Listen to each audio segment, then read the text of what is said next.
This year is the 25th anniversary of that game. So it's Okay. the stories. I know the Super Bowl isn't for 6 months, but the story is due every August, and this is the only time he could do it. So Okay, it's all good. Here we go. Let's just jump right into it. Thursday, August 1st, we've made it to August. Welcome to the Mike Garafolo Show here on PuckSports.com, broadcasting from the Limback Lumber Studios. They've been family-owned and a staple in Northwest since 1930. Now that summer is here, Mike, you know this. That's a perfect time for those outdoor projects. You're an outdoor project guy. Whether you're building a new fence or deck, the folks at Limback Lumber have got you covered. Give them a call at 206-782-3487. Check them out at limbacklumber.com. got an outdoor project happening here. That's right. There is an outdoor project happening right behind you. If you're a hardcore NFL fan and you watch our draft coverage or whenever we've had a reporter stationed here, at the Inova Sports Complex, whatever it's, I like to get the sponsorship wherever I can. Yeah. There would be a hideous turf field, like AstroTurf, like 80s type field out here. And this new regime with Josh Harris as the owner and Adam Peters as the general manager and Dan Quinn as the head coach said, get that field out, because they didn't use it. It would just be here. And they just never tore it up, and now this new regime says, let's tear it up. So we're actually at a different shot location because they didn't want us to see this in the background. They didn't want this to be what they saw. And I'm like, this is actually better than what was here before. You guys, you shouldn't have had us here for the last 15 years or whatever it is. So.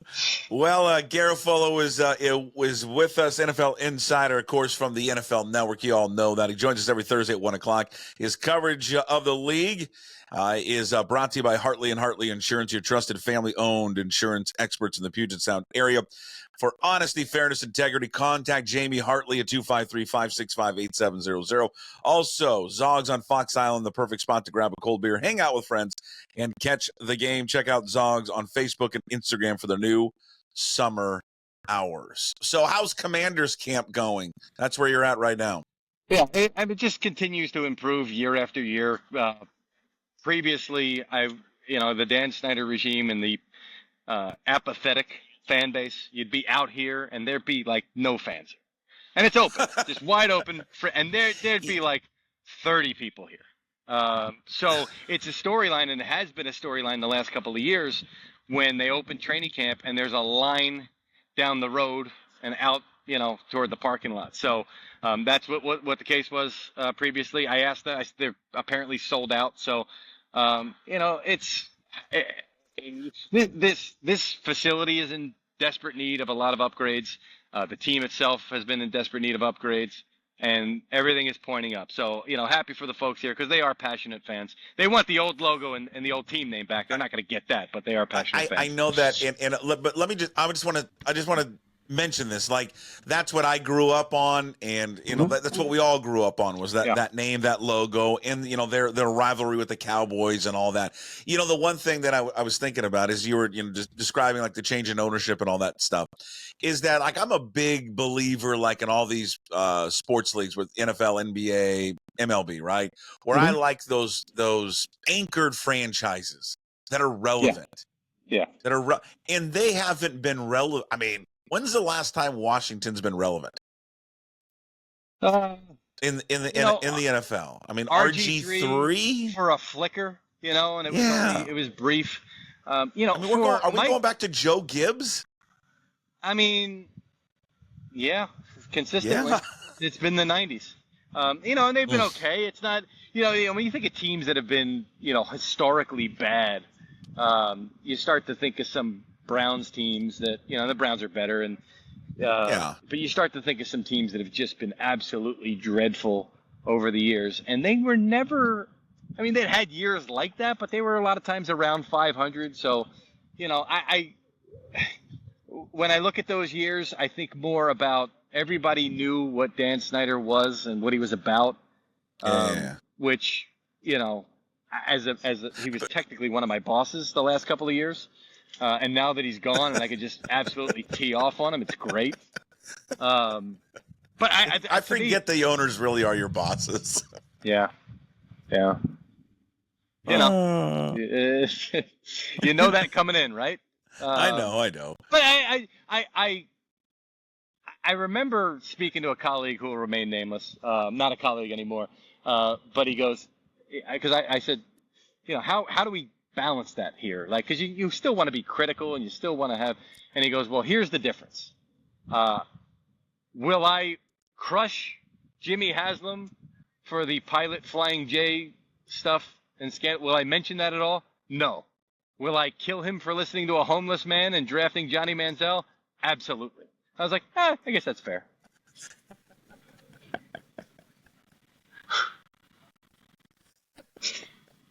That's an all-timer. That is an all-timer. All right. Well, I just, I don't know. When growing up watching the Redskins and all those teams, I mean, just they epitomize like toughness and like football and the Hogs and all that stuff. I loved it. I loved the rivalry with the Cowboys. It was great back in the day. I had a colleague, Steve Coletti, at the Star Ledger when I covered the Giants there, and we were at a game, and the cowboy guy who dressed like a cowboy, I think he passed away, right. And the family was there, and the guy in the full headdress who was his rival, they were like he was at the and he's like, who's that guy? I go, well, they were rivals, and he'd have the guns, and the other guy would have the headdress, and they'd kind of chasing each other around a little bit. And he'd look at me. He'd look at me and go, "What a stupid sport." You know what? It was, but it's our stupid sport. I know. Like when you think about all those characters. By the way. You think about all those characters. There was that guy. The Jets firefighter. He passed away, right? No. He quit. He quit for a while. Why did he quit? Because he was mad with the team? Crushed. He was. So I covered the Who was crushing him?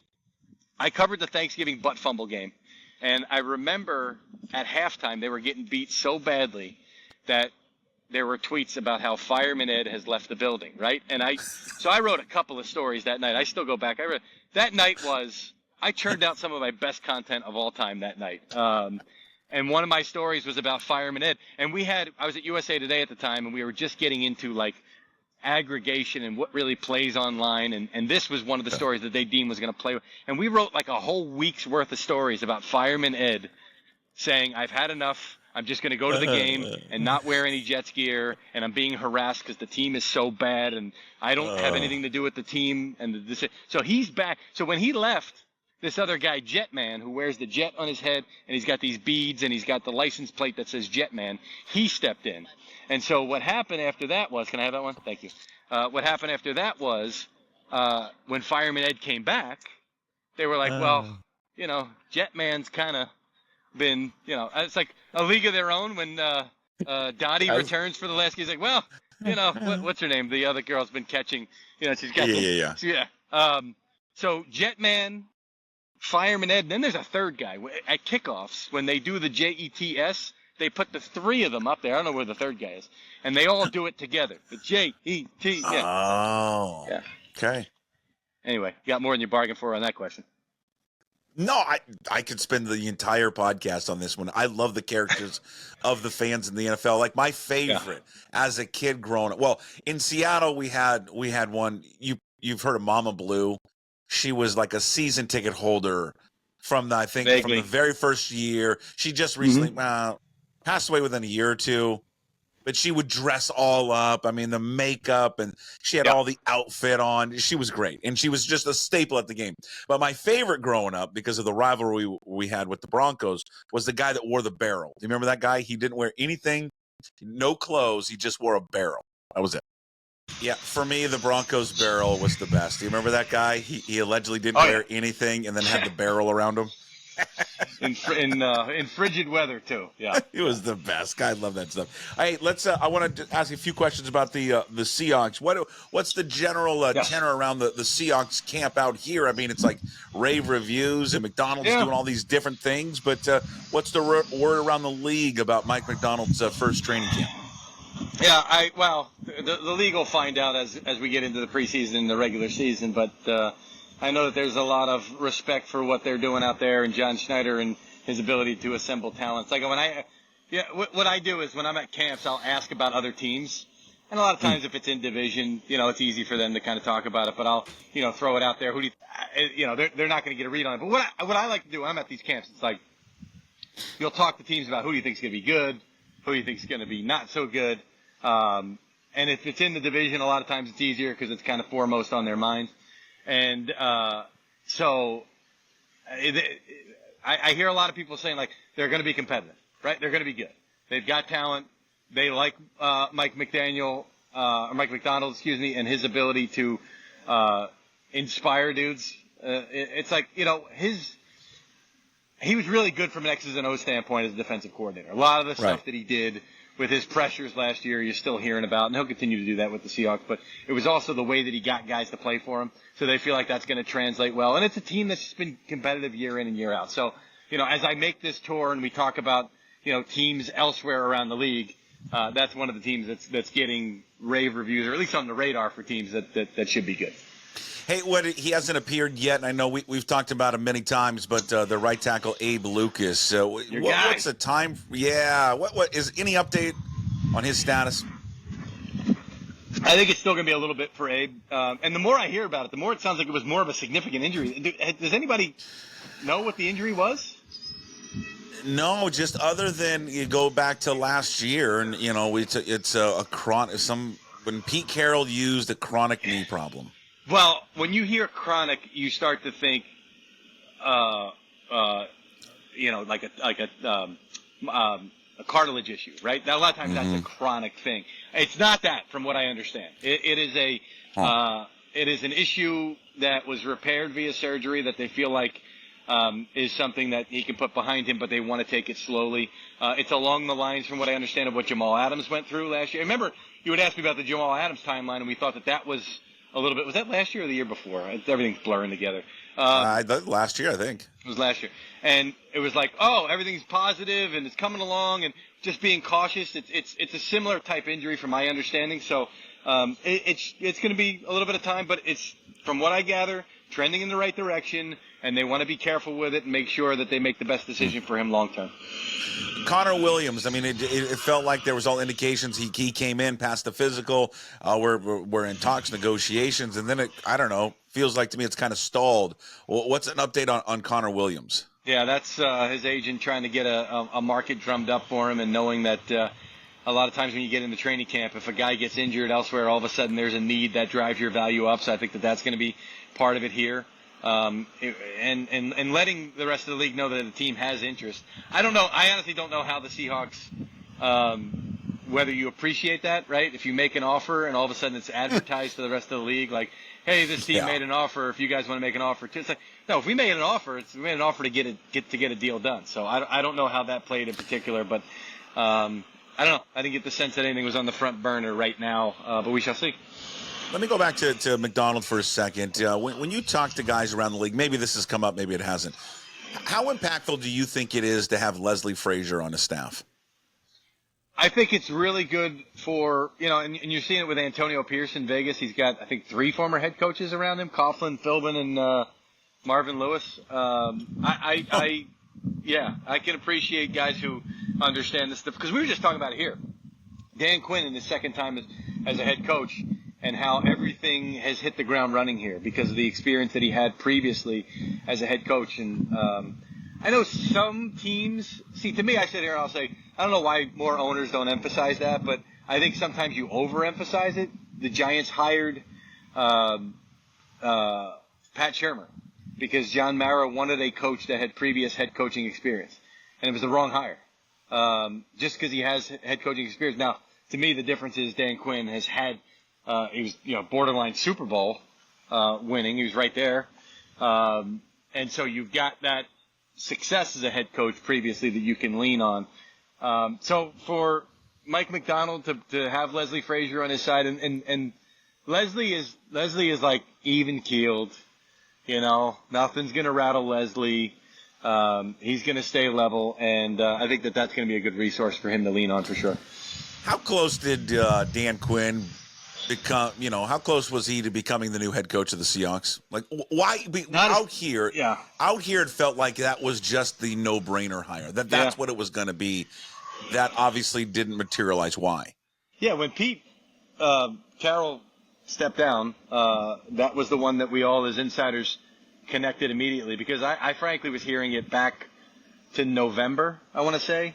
When was the game? Yeah, November. It was the week after Thanksgiving. I remember it was right around there because I was covering the Seahawks game. There was a lot of chatter about look for Dan Quinn to be the next head coach of the Seahawks. And a lot of times in this business, the stuff that you hear early and the stuff that seems obvious is what doesn't wind up happening. But I just think as they went through the process that John Schneider was extremely high on Mike Macdonald, who I don't think he knew, if I'm recalling correctly, I don't think he knew him very well or knew him a whole lot, but he knew his reputation. And as he dove in and as he learned more about him and as they had interactions, it truly felt like for him that was the guy. So I think that's just kind of the way that things went for that process. Devin Hester is going into the Hall of Fame this weekend. Mm-hmm. How do you think Devin Hester would do in these new kickoff rules? Dominate. I was in Pittsburgh the other day, and Cordero Patterson is rehabbing on the sideline. He was pedaling on the bike, and it's an unofficial interview, so I won't quote him. But we were just talking, and I was just like, "How's this kickoff going to be?" And his eyes kind of lit up a little bit, and I know he's excited. You know, if you're a returner for the last 10 years in the NFL, and I remember going back to a game in 2014, I want to say, and John Mara was at the forefront of we've got to make the Giants owner, we've got to make the kickoff safer, that he understood that this was a very dangerous play. And John, to me, is always a good bridge between traditional NFL and some of the new ways of thinking. And they won a game against the Saints where David Wilson, their first-round pick, who unfortunately had to retire early because of a neck issue, he had 2 kickoff returns for a touchdown and like another long one for like 60 yards. And the Giants won the game because of the kickoff return. And I remember talking to John after the game and saying, you know, here you are, we're phasing the kickoff out, and yet you just had an exciting game that your team won, and you could see like the hard part in his eyes, but they had to err toward the side of safety for legal reasons and otherwise. And so for now to have them bring it back, and I know it's going to look different, and I know it's going to be different, but I think it's going to be great for the game. And I think it's going to be exciting. And I think Devin Hester would just absolutely – because it's now – a lot of the talk is it's going to be one line of defense, the way that kickoff coverage is going to happen. It's like, could you imagine him? Because his thing was stretch, bang, and get up the field. Well, for him to just have one line of defense would be, Okay, I know you're in Commanders camp. Back here in Seahawks camp, Geno Smith sat out of practice this week, so we record this on Thursday. It was a Wednesday he sat out. Knee and hip thing that he's been dealing with. Is this minor, or is this something to monitor with Geno?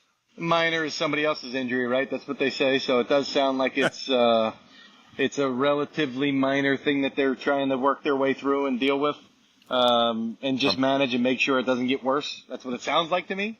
But we're going to continue to monitor that. I mean, if it's something that's going to hamper him, be an interesting thing to keep an eye on moving forward.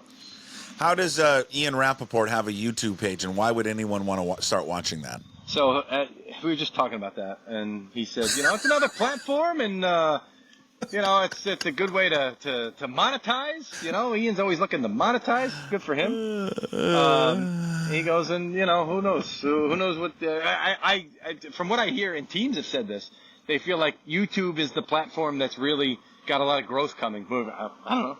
Who knows? It's pretty. Maybe good. I should be doing it. Yeah, I think you should. I want to leave you. Let's leave you on this last one. You were in Bucks camp.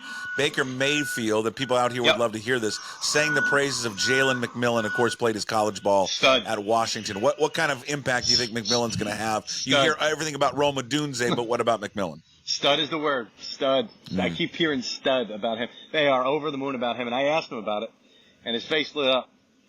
And I was like, I don't even have to ask the question. I already know your answer based on just that little reaction, but then I asked the question, and he talked about him as just a route runner and a smart kid. And, I said this, is like, well, could a third-round pick contribute immediately? He's not a regular third-round pick, and I say that because it was a loaded wide receiver class. He was there was a lot of guys that were like borderline first-round, second-round type guys. And it was like, well, they could go late first or they can go all the way to early third because there's so many guys and the class is so deep and there's so much talent there. And then teams fill needs and then they don't need it. So that's what happened to him. And so I don't look at him as a third-round pick. I look at him as a late first, early second type talent that they got there. And I think he's going to contribute right away. I think they need a third wide receiver, and he's just off to a great start there. All right. You are the best. The Mike Garafolo Show is brought to you by Hartley and Hartley Insurance. Zogs on Fox Island. Catch new episodes every Thursday at 1 o'clock right here on YouTube, Apple, Spotify, and, of course, PuckSports.com. Be sure to like, follow, subscribe on all the platforms. Stay up to date with the latest NFL insights from Mike Garafolo. You're the best. We'll talk to you next week, sir. All right, brother. Thank you very much.